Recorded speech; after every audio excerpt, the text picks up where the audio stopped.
I think what I like to say about Human Target is it's just if you know somebody's trying to kill you and you're not having much luck with the authorities, you need you need somebody to help. You need like a private detective, but not just like any private detective. It needs to be a guy with a special set of skills, and the guy you call is Christopher Chance, the Human Target.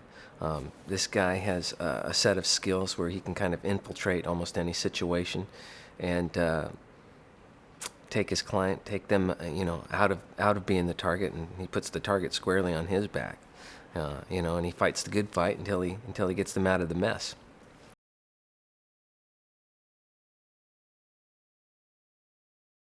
Guerrero is Chance's go-to guy.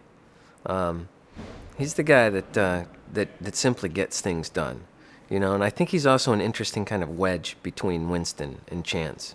Um, I think Winston is kind of the moral compass, and Guerrero, uh, I think his kind of his codes and his ethics may be in question, but I think over time we realize that this guy, he does have a kind of a philosophy, if you will. It just may not be something that normal people would agree with.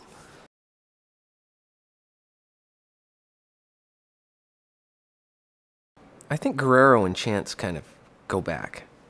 I think you kind of have to ask yourself, what is it about, Christopher Chance? What's happened in his life that makes him willing to take on such risk, to place himself in danger, to try to save his clients, these strangers. And I think he's had some experience in his past that Guerrero was perhaps part of.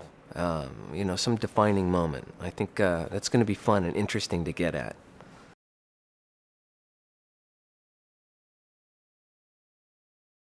I think Guerrero just likes to bust Winston's chops. I think they both come from two different worlds. I think Guerrero recognizes Winston's skill set. Winston comes from the police world, and as a result, he's got incredible contacts in that world.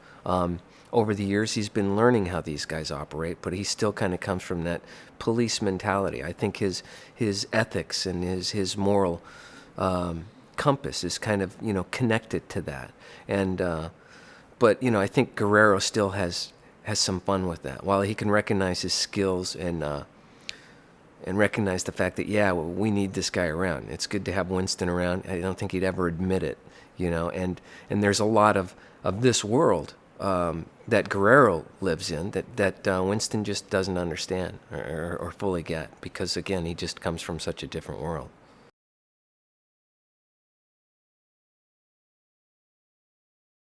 The way I kind of like to look at this thing, especially after seeing the pilot, is to me it's kind of the action movie of the week, and it really, that's what it looks like.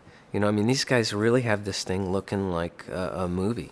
In the pilot, there's this wonderful action sequence that takes place in the middle of it, on the train, and the ducks in the train, and it's just incredible. I mean, I was just floored when I was watching. As I turned to my wife, I was like, "Man, this thing really looks like a flick."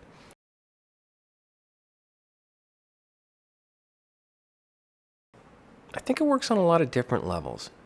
There's a lot of different types of genres. And, this genre is a grab a beer, sit down, and jump on the roller coaster. It's mostly a procedural show that just kind of kicks ass, it hums along, and you've got a great action hero who's got a couple of good supporting guys. There's a real neat dynamic between the relationships between these guys that help to define one another.